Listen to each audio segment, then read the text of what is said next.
Olá! Como ligar vigas ou tesouras metálicas em pilares de concreto? Aqui na imagem tem um exemplo de uma obra que eu projetei, onde eu fiz a conexão lateralmente. E aí, algumas vezes as pessoas veem uma obra que eu fiz a conexão lateralmente e falam: Gilberto, por que você sempre faz assim? Por que tem que ser sempre feito assim? E aí vem uma outra obra onde eu fiz a conexão com a tesoura por cima do pilar. Eu falei, Gilberto, por que você mudou de ideia? Estava errado antes. E não tem um padrão oficial. Essa é a primeira coisa. Não existe uma maneira oficial. Tá? Dependendo da situação, dependendo do tipo de obra, dependendo da conexão, entre outros fatores, vai ser mais eficiente um ou outro. E isso não é um padrão que toda obra tem que ser assim. Ok? Tá? Geralmente pergunto, eu tenho uma obra, eu vou de 20 metros e o pilar é de 25 por 40, como que eu faço a ligação certa? Todos os outros jeitos são errados. Não, a gente tem que estudar as maneiras possíveis e várias delas vão estar adequadas àquela obra, algumas vão ser mais eficientes, outras menos eficientes, mas não existe esse jeito, tem que ser feito sempre. Tá? Então a primeira questão é, eu tenho que fazer algumas perguntas. A primeira pergunta é, quais os esforços a serem transmitidos? E de que tipo? Por quê? Porque eu posso ter forças ou momentos. Se eu tenho apenas forças transmitidas, é uma ligação que tende a ser mais simples. Já uma ligação onde eu tenho momentos, eu vou gerar uma ligação mais complexa, geralmente mais cara na ligação, mas que pode compensar outras partes da obra. Ok, então essa é a primeira questão. Isso vai lá da concepção que foi feita do projeto. Segunda pergunta: quais peças devem continuar a prolongar e quais peças podem morrer na ligação? Por exemplo, eu posso ter um galpão com uma platibanda. O pilar não pode morrer ali e deixar embaixo da tesoura, né? A tesoura não pode apoiar em cima do pilar, se o pilar tem que continuar para uma platibanda, ou muitas vezes eu tenho uma viga de um mezanino conectando no pilar. O pilar tem que continuar até a cobertura. Então, o pilar não pode morrer ali. Por outro lado, eu posso ter o contrário. Eu posso ter um galpão que tem balanços e aí a tesoura não pode morrer.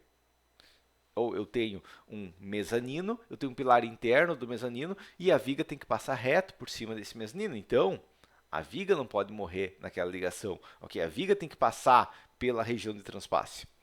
E dependendo do caso, eu posso ter regiões onde eu precisaria que os dois elementos passassem. Tem jeito de fazer isso, é um pouco mais complicado, né? Mas geralmente vai ter que sacrificar um deles para não passar mesmo, o ideal sendo que ele passasse. Tá? Próxima pergunta é: quais os recursos disponíveis na obra? Por exemplo, você tem uma ligação, eu falo, o ideal é que você faça essa ligação soldada. Mas na sua obra você não pode ter solda, você tem que fazer ela parafusada para ser desmontado depois, ou por velocidade, outras questões, tá? Mas você não pode ter solda na obra, então o que adianta que o ideal seria que não fosse só obra, tá? Outra coisa, o pilar já é existente ou vai ser fabricado? Por exemplo, imagine que você tem que conectar uma viga metálica em um pilar de concreto. E eu falo, não, o ideal é que tenha uma chapa de espera no pilar. Só que o pilar já está lá faz 5 anos e não tem chapa nele. Tá? O ideal seria voltar no tempo para colocar chapa antes de concretar, não tem como. Então isso tem que ser planejado com condições existentes da situação. Ok? E essas perguntas que eu coloquei aqui, específica, técnica de ligação, viga, metálica, pilar de concreto, na verdade, são válidas a qualquer tipo de ligação de aço concreto. Por exemplo, um bloco de fundação de concreto conectado a um pilar metálico vai valer igual. Okay? Uma terça metálica conectando em uma viga de concreto vai valer igual. Né? E outras conexões, na verdade, até uma conexão aço com aço tem que planejar isso aqui. Okay? Um pilar metálico com uma viga metálica eu tenho que planejar isso aqui igual. Okay? Tá? Mas vamos analisar os possíveis esforços. Tá? Porque nós temos 6 esforços, 3 cargas axiais, 3 momentos, um para cada eixo. Ok? Então, eu posso ter uma força gravitacional, tecnicamente, né, que vai gerar uma cortante na viga, mas uma carga axial no pilar, porque está paralelo ao pilar, né, mas perpendicular à viga. Eu posso ter uma força axial na viga, né, no elemento horizontal, tecnicamente. Tá? Isso é mais comum em banzos de tesoura, que vai ter compressão ou tração, mas é uma possibilidade, que corta o pilar, mas gera axial na viga ou no banzo ou qualquer outro elemento. E eu posso ter de forças ainda uma força perpendicular, isso é mais raro de acontecer, mas pode. Tá? E isso vai gerar cortante em ambos os elementos. Além disso, eu posso ter momentos aqui na ligação, dependendo do caso, planejamento da obra e tudo mais, eu posso ter momentos, onde eu tenho um momento fletor, esse momento fletor tipo 4 aqui, ó, onde eu tenho um momento fletor no eixo do pórtico, né, que vai gerar momento tanto na viga quanto no pilar. Eu posso ter um momento fletor lateral à viga, que gera apenas momento no pilar, mas gera torsor na viga. E eu posso ter um momento lateral ao pilar, que é esse aqui, ó, que torce o pilar, mas gera um momento na viga. E esses esforços, cada um vai gerar ligações, esforços diferentes como um todo nas peças, tá? Como base, os esforços tipo 5 e 6 são bem raros em ligações, a gente tenta eliminar torsor ao máximo em qualquer concepção minimamente adequada, né? Porque qualquer torsor, mesmo pequeno, pode gerar muitas complicações, ainda mais estrutura metálica. Tá? Em alguns casos a gente até consegue contornar, mas nas ligações ainda é complicado, então a gente tenta eliminar se possível. Tá? Mas, sabendo isso, a gente tem que determinar como transmitir os esforços. Okay? As primeiras 3 forças exigem apenas chumbadores que suportam força cortante ou, tecnicamente, ou tração. Né? Dependendo de como é feita a conexão, vai ser força cortante ou tração. Vai depender da posição dos chumbadores, né? O que conecta no que. Ok? Tá? E tende a gerar ligações econômicas, a depender dos esforços de otimização de estrutura. Tá? E a depender da conexão, ela nem solicita os chumbadores. E a carga é enviada diretamente do concreto. Por exemplo, uma viga está empurrando contra o concreto, ela está comprimindo o concreto, a carga vai direto da viga para o concreto. E no caso, usando a chapa como se fosse uma micro sapata, mas tecnicamente é uma conexão direta. Tá? Ou eu tenho um pilar de concreto, eu larguei uma viga em cima. Pronto, só de largar a viga em cima, ela já transmite esforços a ele. Eu tenho que conectar ali só para impedir de deslizar lateralmente, mas vai ser tipo, 1% da força. Ok? Já para os esforços, os momentos, né, 4, 5 e 6, eles devem antes ser decompostos em 2 forças. Lembrando que momento não existe. Isso aqui é lá do livro mínimo de estrutura, isso aqui é a base da base. Momento fator é uma invenção que a gente cria. Né? Não existe qual que é a resistência a momento do aço. Não. Aço tem resistência a tração, compressão e esses elementos. Só. Tá? Qualquer material, tração, compressão desses elementos. Alguns casos, concentração de esforços, mais a gente deriva uma resistência e flexão, mas ainda assim é compressão, tração desses elementos que cada material resiste. Só isso. Tá? Os momentos são uma invenção que a gente cria para análise de peças. Ok? Tá? E isso é feito dividindo o quê? Para encontrar, decompor, né? A gente divide o momento fator pela distância do eixo tracionado e comprimido, né? Pelo braço de alavanca que eu tenho na ligação.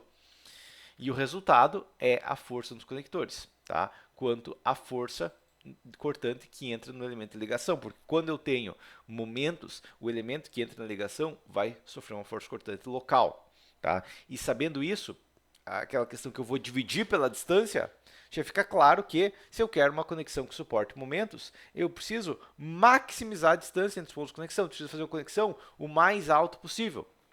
Ok? Um exemplo que a gente pode imaginar isso é quando a gente tem um pórtico todo pré-moldado. Eu tenho pilares pré-moldados e 2 tesouras pré-moldadas, 2 vigas, 2 braços, muitas vezes chamados, mas o pilar tem uma cabeça gigante para apoiar ali. Por quê? Porque ali é uma maneira de fazer uma conexão mais próxima do engaste. Perfeito. Não é um engaste perfeito, não existe engaste perfeito, é igual lá, isso é mínimo de estrutura, isso é básico de estática, tá? Abordo no meu livro, mas não é questão agora, tá? Mas vamos lá. Exemplo 1. Vamos imaginar a seguinte ligação. Eu tenho um pilar que continua, ok? E eu tenho uma viga que conecta a ele. Vamos imaginar que essa viga tem uma cortante de 5 toneladas e um momento negativo de 3 toneladas/metro. Ok? O que vai acontecer aqui? Bom, se eu tenho uma cortante de 5 toneladas, todos esses parafusos, os de cima mais os de baixo, devem suportar o cisalhamento de 5 toneladas. Além disso, como ela vai estar tracionada no topo, porque é momento negativo, eu vou pegar esse momento fator aqui de 3 toneladas/metro, e se eu tenho um braço de alavanca, por exemplo, de 30 centímetros, vai gerar 10 toneladas, 3 sobre 0,3, né? Fazendo a conversão de unidades aqui, né? A gente chega em 10 toneladas de força na região tracionada. Então, o que vai acontecer é que os parafusos, esses 2 parafusos em verde, têm que suportar 10 toneladas de força de tração. E os 4 parafusos combinados, ao mesmo tempo daquela tração de 10 toneladas, têm que suportar 5 toneladas de força de cisalhamento, nesse caso, porque está perpendicular ao parafuso. ok? Isso seria, imaginando que eu tenha chumbadores de aço 36, um exemplo, né? Seriam 4 chumbadores de 7/8, que pesam em torno de 3 kg por metro. Né? Ou 6 chumbadores mecânicos, né, para bolt, de 1 polegada. Que você pode ver que já é um pouco mais pesado. Né? E já é mais parafuso, justamente para bolt não ter essa eficiência. E se a ligação, além disso, vocês têm que estar bem afastados, então muitas vezes nem vai ser possível fazer isso aqui se for para bolt. Se a ligação fosse rotulada, 4 chumbadores de aço 36 e 3/8 atenderiam, 4 para bolt de 5/8 atenderiam. Então você vê que a ligação rotulada é muito mais leve também. Tá? Mas aqui a gente tem uma base de 3 kg por metro. Agora, vamos imaginar uma outra situação, mesmos esforços, mas eu tenho um pilar que morre e eu tenho uma viga que está em cima dele. Tá? Agora, as 5 toneladas de força que eu tenho de cortante, elas apenas apoiam diretamente no concreto. Eu não preciso gastar chumbadores nisso. Ok? Aquelas 5 toneladas de força, quanto que vai para os chumbadores? 0. Ok? Mas o cisalhamento local de 10 toneladas da força agora fica na viga. Por quê? Porque se eu tenho aquele momento fator de 10, a força cortante, a força de tração do chumbador superior de 10 toneladas e depois tem uma compressão de 10 toneladas na base para equilibrar, eu vou ter uma cortante nessa região de 10 toneladas. Agora que a viga está entrando na ligação, na região de transpasse, só um dos elementos vai entrar. Agora que a viga está entrando, a viga vai ter uma cortante de 10 toneladas. Okay? E imaginando que os chumbadores fiquem a 15 centímetros um do outro, já estou falando de 4 chumbadores de 1 polegada e 1/4, que pesa o dobro, porque eu tenho um braço de alavanca que é metade. Okay? E se fosse para bolt, sequer existe no mercado um diâmetro adequado para essa ligação funcionar. Percebeu que mudou totalmente só pela maneira, o que está conectando no que, né? E muitas vezes essa viga vai precisar conectores especiais, até porque para suportar 10 toneladas de força cortante local ali não pode ser uma viga muito pequena. Ok? O concreto suporta mais fácil porque tem um volume muito maior, mas ainda assim muitas vezes precisa um reforço ali. Entendido? Tá? Então os mesmos esforços, mas uma ligação totalmente diferente. Tá? E se fosse esse caso aqui e eu tivesse fazendo ligação com o parabolt, já seria questão de falar, não, a concepção está errada, tem que mudar a concepção, o modelo inicial do projeto, porque não tem como fazer isso aqui com uma ligação engastada. Entendeu? Tá? Ou pelo menos fazer uma restituição pesada. Tá? Agora, a segunda pergunta é qual elemento eu posso prolongar? No primeiro exemplo, né, eu tinha um pilar que continuava acima da viga. Então, se isso aqui é uma viga de um mezanino e o pilar tem que continuar até a cobertura, eu vou ter que fazer isso aqui assim. Já nesse exemplo 2, o pilar morre. Então, esse pilar não pode continuar para uma cobertura. Mas, dependendo do caso, se a viga pode continuar, pode receber um balanço e tudo mais, tem outras maneiras que a viga poderia continuar também aqui. Tá? Se houvesse, então, por exemplo, no caso, se houvesse balanço, a ligação lateral não seria adequada. De nada adianta acreditar que a ligação por cima é o ideal, se o pilar precisa subir mais pavimentos, ou acreditar que a conexão lateral é o ideal, se a viga precisa prolongar. Né? Exceto se eu usar algum console, alguma outra coisa, alguma outra maneira de conexão. Né? Que se eu tiver um pilar com um console, a viga pode apoiar em cima do console, mas o pilar continua reto para cima. Ok? E se ambas as peças morrem na ligação, existe muito mais liberdade estrutural, permitindo uma maior otimização. Então, se eu tenho, por exemplo, aqui, ó, voltando lá na imagem do modelo, o pilar morre na ligação e a tesoura morre na ligação. Nenhum dos dois continua. Então, aqui eu pude escolher à vontade qual seria o ideal. Ok? Mas, algumas vezes, não tem essa escolha. Tá? E, por outro lado, se ambas as peças continuam, tem que pensar alguma maneira de ambas as peças prolongar e ainda transmitir todos os esforços. Imagina que eu tenho uma ligação onde o pilar continua, mas a viga também tem que continuar. Qual dos dois eu vou fazer ali? Eu vou ter que fazer uma ligação engastada para os dois lados da viga? Ou, entendeu? Vai ficar um pouco mais complicado, tem como desenvolver, tem como resolver isso, mas tem que ser planejado muito bem isso. Tá? Muitas vezes mudar a concepção, outras coisas. Tá? E vale lembrar que os esforços na peça que continua ficam nela e não exigem ligação. Tá? Por exemplo, aqui, voltamos para a ligação 1. Se esse pilar é um pilar de um prédio de 10 pavimentos, tem 200 toneladas em cima dele, quanto que a ligação tem que suportar? Nada, porque a carga de 200 toneladas está no pilar de cima e vai para o pilar de baixo. Não é da ligação viga metálica com pilar de concreto. Tá? E poderia acontecer o contrário também. Imagina que eu tenho uma viga que passa por um pilar, ok, uma viga contínua que passa por um pilar, e essa viga tem um momento fletor negativo de 5 toneladas por força metro. Mas esse momento está continuando na viga. Ok? Então, do lado esquerdo tem 5 kNm, do lado direito tem 5 kNm, negativo, mas 5 kNm é igual para os dois lados. Tá? Quanto que o pilar tem que suportar? Nada, porque o pilar, a chapa só está transmitida para o pilar, a ligação está transmitida para o pilar, não necessariamente uma chapa, né? Mas a carga de compressão que eu vou ter ali, ou carga de tração que eu vou ter ali, né? Ela não vai precisar transmitir o momento que passa reto. Entendido? Tá? Então, por isso que o ideal é que o elemento que prolonga continue o mesmo. Ok? E, próxima questão, recursos disponíveis na obra. Tá? E porque os exemplos aqui é só questão de diâmetro do chumbador. Tá? Mas, primeiro, solda ou parafuso. Se a obra vai utilizar uma ligação soldada, eu tenho que deixar a chapa concretada junto ao pilar. Ok? E a viga é soldada sobre ela. Isso ou soldada nela, né? Porque pode ser lateralmente também. Tá? Mas, isso seria um exemplo. E isso imagina que eu vou usar chapa. Né? Por quê? Porque às vezes nem é utilizado chapa. Não tem nada disso. Tem que ter chapa de ligação, não tem outras maneiras de ligar. Tá? Mas se a ligação fosse parafusada, eu teria que chumbar apenas as barras, os ferros mecânicos. Né? E teria que ter rosca na ponta deles. E depois a viga seria conectada e presa com parafuso, com porca e contra-porca. Ok? Ou arruela, muitas vezes depende de cada caso, mas essa é a ideia base. Ok? Próxima questão, condição da obra. Em todos os casos, para bolts ainda mais complexos, por exigir furo em altura, maior diâmetro e barras mais afastadas, dificultam conexões desgastadas e até a rotulada fica complicado. Né? Vai ser mais caro ainda, tá? Devendo ser usados apenas quando não existe chance de esperas. O que eu já vi de obra com problema, tipos que estragaram a obra foi o seguinte: uma empresa faz pré-moldado, outra empresa faz metálica. E da empresa pré-moldada fala assim: a gente vai deixar o pilar sem nenhuma ligação, depois vocês vêm e colocam parabolt. O problema é o seguinte, que se o pilar não está concretado ainda, quanto tempo eu gasto para chegar com uma chapa, com um parafuso, com uma outra peça ali, e colocar ali dentro?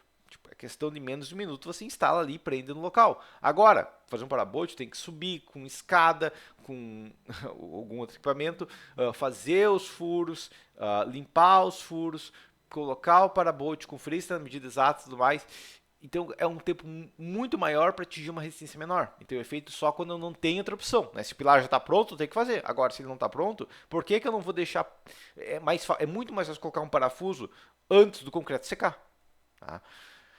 Próximo, padrão local. Tá? Se a mão de obra tem experiência em um tipo de ligação, apesar de possível mudar, manter ela facilita a execução. Então, aqui estou acostumado a fazer ligação assim. Ok, eu quero modificar.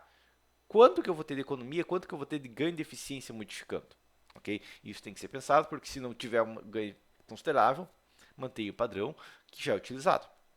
Ok? Eu já modifiquei muitas vezes a mão de obra e tudo mais, sugeri outro tipo de ligação, por quê? Porque gerava uma economia considerável. Tá? Mas tem que ser pensado, ok, mas por que eu não mantenho o padrão? Realmente é uma economia que eu tenho que compensa? Tá?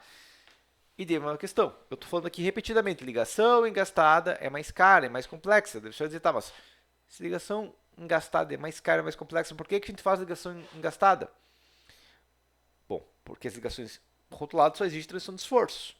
Mas, como as ligações engastadas exigem transição de momentos, elas resistem momentos, elas suportam momentos. Então, elas ajudam estruturas nisso. Né? Isso é compensado muitas vezes por esforços internos. Imagina que eu tenho uma viga com um momento negativo de 4 kNm dos dois lados e um positivo de 6 kNm. Se ela fosse rotulada, ela teria que ter o positivo de 10, porque momentos não somem, ele só muda a posição. Okay? Quando eu estou rotulando, eu só estou redistribuindo o momento 100%. Tá? Ou seja, eu estou pegando todo o negativo e mandando para o positivo. Okay? Se eu fizer dos dois lados, eu aumento proporcional o momento positivo. Okay? O que exige uma maior seção, além de gerar maior deformação e reduzir o nível de prestatividade e segurança da obra, né? Porque o nível de prestatividade é a segurança da obra igual mínimo de estruturas lá, é o livro que todo engenheiro deveria ler antes de começar a planejar estruturas, tá? E a outra questão é, e qual o mais eficiente para o meu caso? Então, eu tenho uma ligação aqui, você falou, mas qual que é o meu caso? No meu caso, eu tenho uma viga, uma tesoura que ela tem 25 metros de vão, e o pilar é pré-moldado e o vento é de tantos metros por segundo. A única maneira de ter isso correto é analisando muito bem seu caso. E para isso tem que ser analisado se existe necessidade de engaste e se existe o custo de cada tipo de ligação, mas não tem, que não vai ser consultoria para responder o seu caso específico, tá? Mas isso é uma ideia básica. A questão final é, né, que as ligações são a parte mais crítica para um detalhamento adequado. Por quê? Porque a ligação ela pode garantir que a obra funcione exatamente como você planejou, ou ela pode destruir o modelo estrutural e uma obra, muitas vezes, obras caem porque a ligação foi mal planejada, mal executada. E aí nunca teve nem transição de esforço adequado, nenhum elemento falhou, mas a obra tombou. Tá? E para aprender na prática como direcionar as conexões em projetos reais, para ter auxílio comigo, mandar dúvidas à vontade. Se tem uma obra específica, está com dúvidas como fazer as ligações, pode mandar dúvidas para mim quando for aluno meu, né? Mas eu recomendo os cursos mistos de concreto e metálica e para modalidade metálica, porque a gente está falando de uma ligação mista entre dois elementos estruturais. Tá? Esses dois cursos eu abordo esse tipo de ligação, além de abordar tudo de metálica e tudo do tipo de concreto, concreto de concreto pré-moldado. Ok? E para aprender a base de estática, que eu repeti várias vezes, coisa aqui que é estática, tá? Mas muitas pessoas não sabem que é aprender coisa avançada antes de aprender a base. Né? Eu recomendo o meu livro O Mínimo de Estruturas, né? Que também você pode comprar só o livro mais o curso, e também eu tenho o meu curso gratuito de estática, e todos os meus livros e cursos estão na descrição do vídeo. Tem um link na descrição do vídeo, que eu também deixo lá na bio do Instagram. Clicando nele, você vai ter acesso lá a basicamente todos os meus cursos, livros, planilhas, o grupo de inscritos, vai ter o meu site, entre vários outros links lá no link da descrição aqui embaixo, beleza? Mas por enquanto seria isso então, e até a próxima aula.